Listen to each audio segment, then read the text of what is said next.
Olá, como vai? Seja bem-vindo ao nosso canal. Eu me chamo Fábio e o nosso canal Escuta que eu te falo está começando um projeto piloto. A partir de hoje nós vamos estudar a revista da Convenção Batista Fluminense.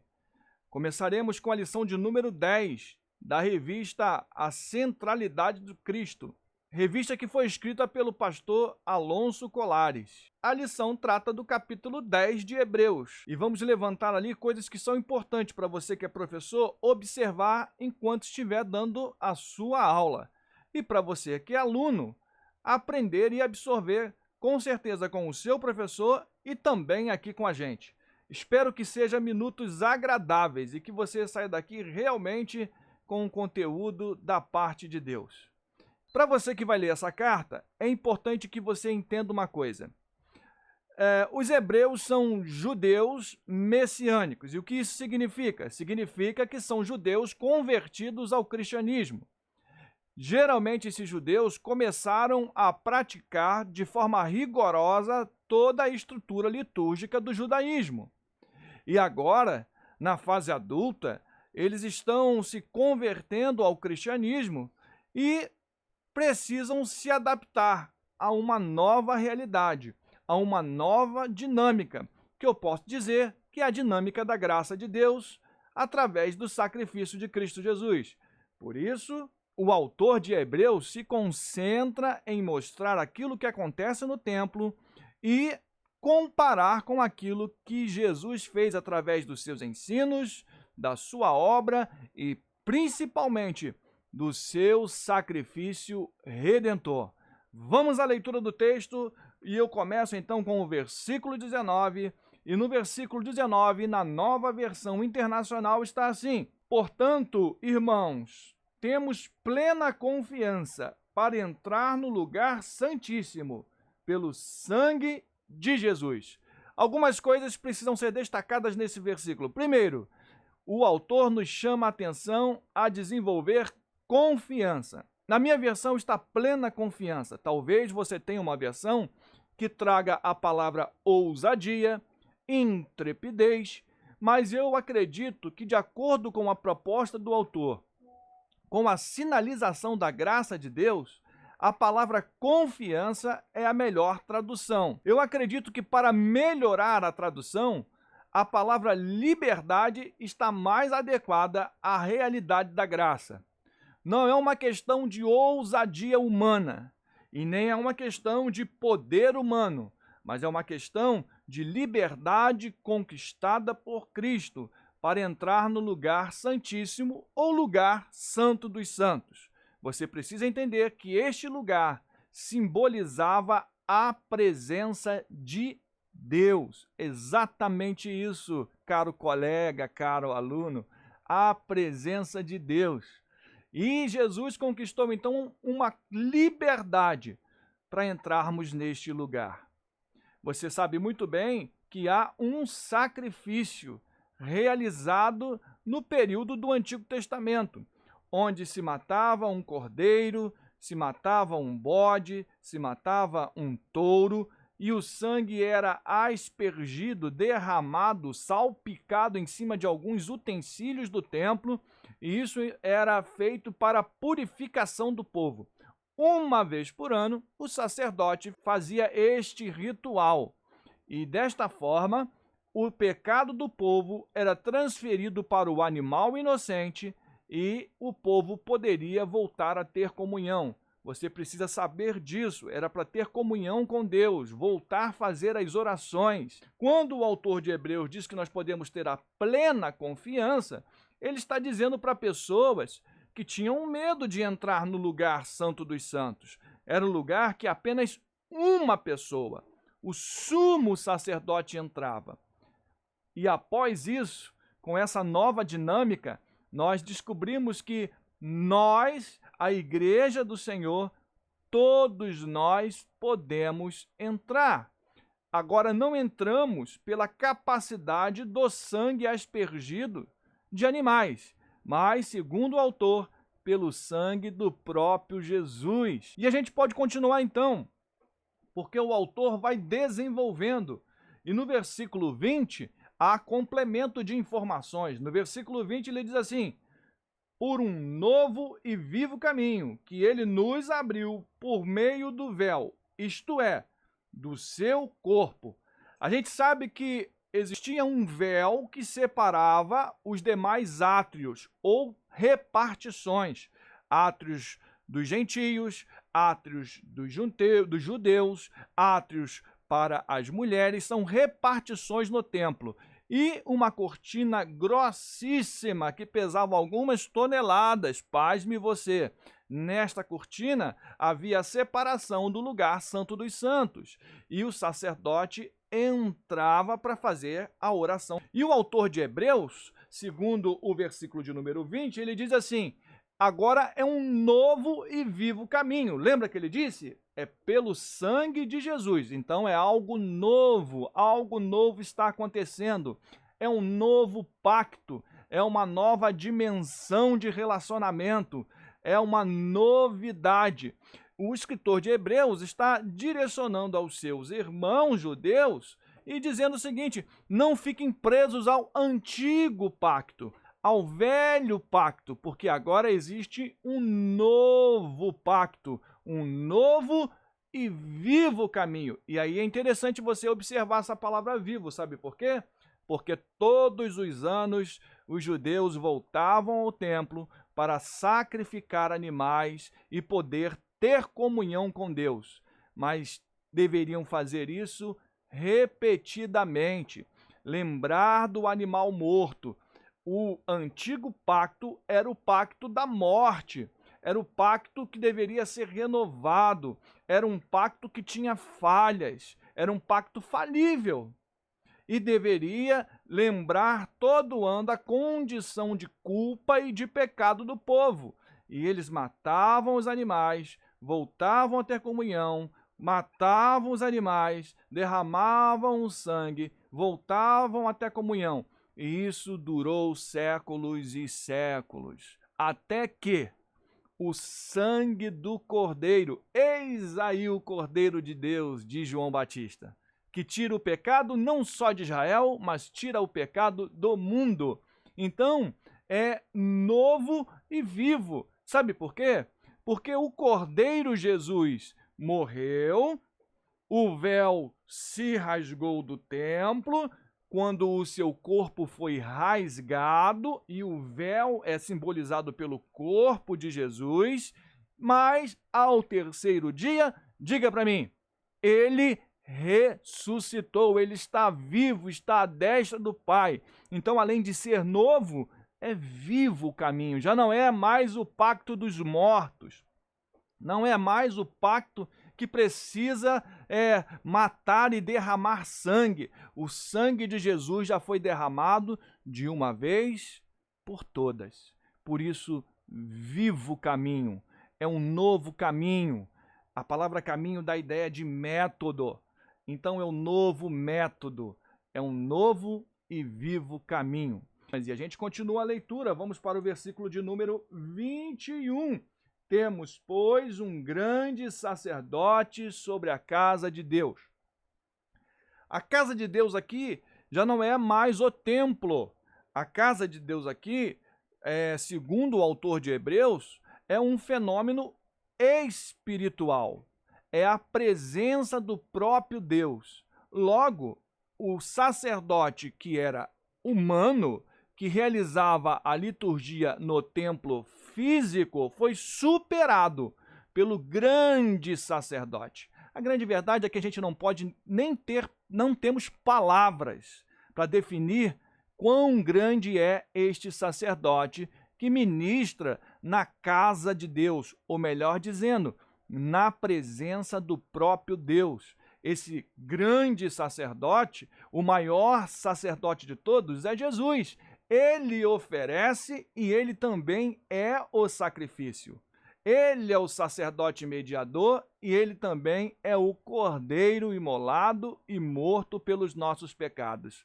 E isto tudo na presença do Senhor, na presença mais íntima com o Pai. É isso que Jesus fez. A sua obra é muito superior às obras realizadas no templo. O texto continua no versículo de número 22.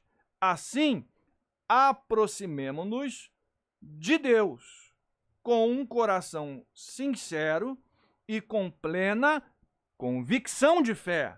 Com plena convicção de fé, tendo os corações aspergidos para nos purificar de uma consciência culpada e os nossos corpos lavados com água pura.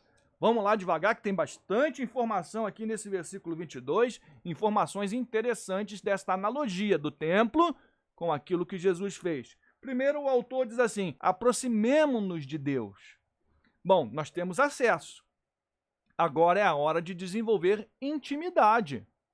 Ter acesso a Deus não quer dizer que nós vamos desenvolver intimidade com Deus.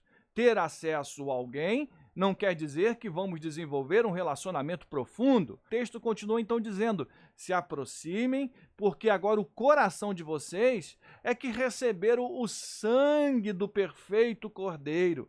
Já não é mais o utensílio, já não é algo material, já não é algo apenas no plano físico, mas nos nossos corações, no mais profundo do nosso ser. A nossa alma, a nossa mente, o nosso intelecto, os nossos sentimentos, quem somos. Deus está presente na nossa casa, no nosso trabalho, na nossa caminhada, na nossa família. Olha que coisa maravilhosa! Nós podemos acordar todos os dias de manhã e dizer: bom dia, Deus, obrigado. O texto diz que é um coração aspergido por sangue, e ele trabalha também um corpo que foi lavado com água pura. É importante que você entenda que nós estamos aqui relatando a liturgia do templo. Para alguns intérpretes, lavar o corpo com água pura ou ter o corpo purificado com água, eles pensam ou dão a ideia de que é o batismo, mas isso feriria o texto. Eu acredito que o que está mais próximo do texto é a pia de bronze, que após o sacrifício do animal, após o sacerdote ter sido ali no aspergido sangue, ter sujado as suas mãos, as suas vestes, o seu rosto, ele, antes de entrar no lugar santíssimo, ele lavava as suas mãos, lavava o seu corpo, e então estava pronto para acessar o lugar santíssimo e fazer a oração.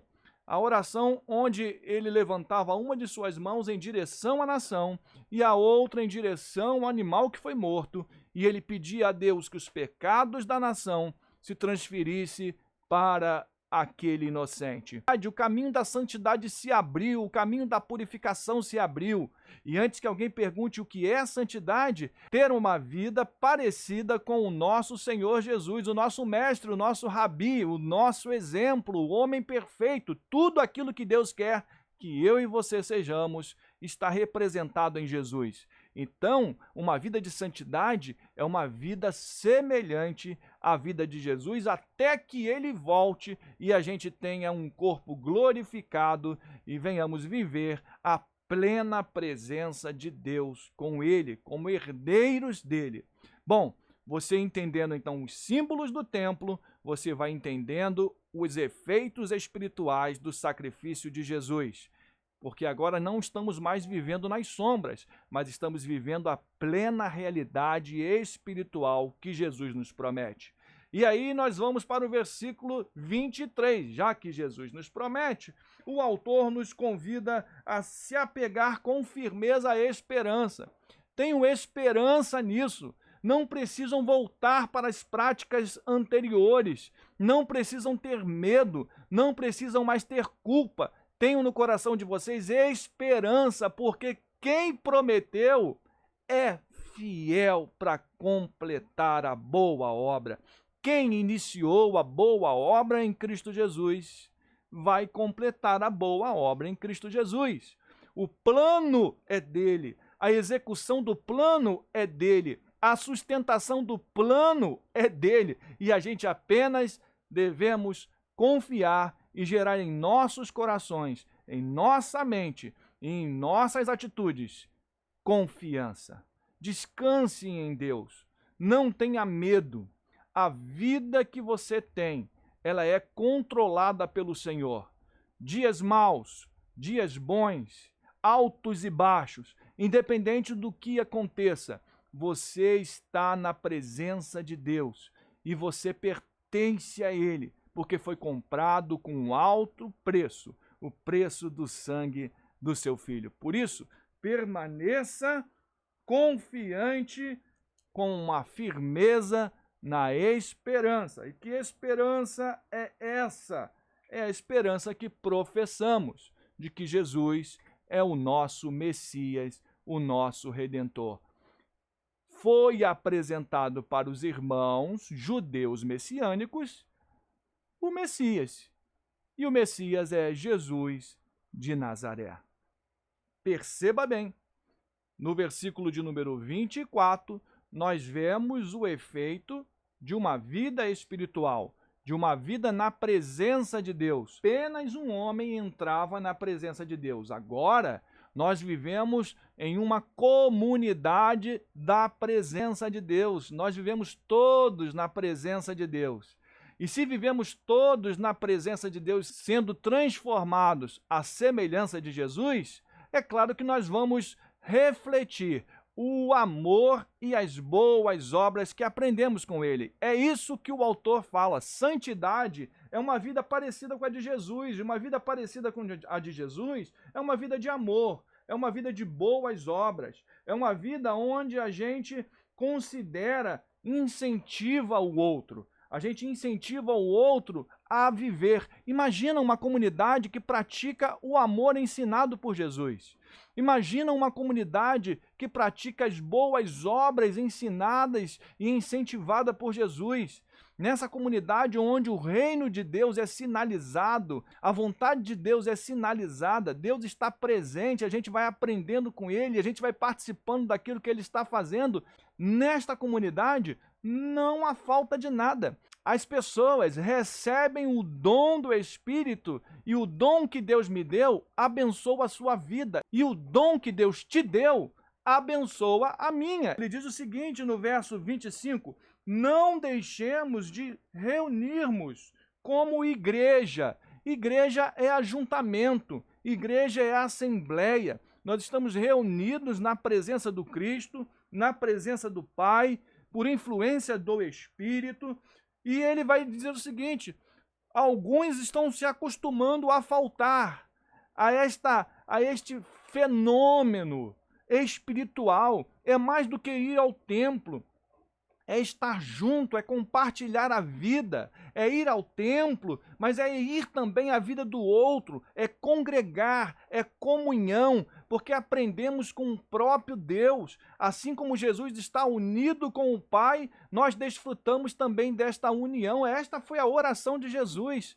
O fenômeno espiritual da presença de Deus afeta diretamente a nossa comunhão e o nosso relacionamento. Por isso a gente tem prazer de estar junto, de se envolver, de estar perto, de chorar com os que choram, de se alegrar com os que se alegram. A gente tem prazer de ser usado por Deus com os dons que Ele nos dá para o outro ser edificado. Quando você falta, o prejuízo é meu. Por isso, a vida com Deus de santidade, a vida espiritual com Deus, tem tudo a ver da forma que vivemos com o outro, na igreja, no bairro, na vizinhança, aonde quer que a gente vá, Deus está com a gente. O ambiente onde nós entramos será afetado. Se tem guerra, a gente leva paz. Se tem ódio, a gente leva amor. Se tem discussão, a gente aconselha e apazigua. Se é falta de abraço, a gente abraça. Se é falta de conselho, a gente leva uma palavra. Se é falta de esperança, a gente ora. Sabe por quê? Porque onde estamos, Deus está. E se Deus está, a vida é um novo e vivo caminho. Chegamos ao final de mais um vídeo. Espero que tenha sido muito bom para você ter passado esse tempo estudando a lição com a gente. Dá muito trabalho preparar um vídeo desse. Eu quero agradecer o pessoal da gravação, o pessoal da sonora, o pessoal da edição, o pessoal da direção. Tanta gente trabalha aqui. Então, eu acho que no mínimo que você pode fazer é se inscrever no nosso canal e compartilha se você gostou do material. Tenho certeza que isso pode ajudar muitos alunos e muitos professores. Até a próxima lição. Até mais ver. Um forte abraço. Fiquem em Deus.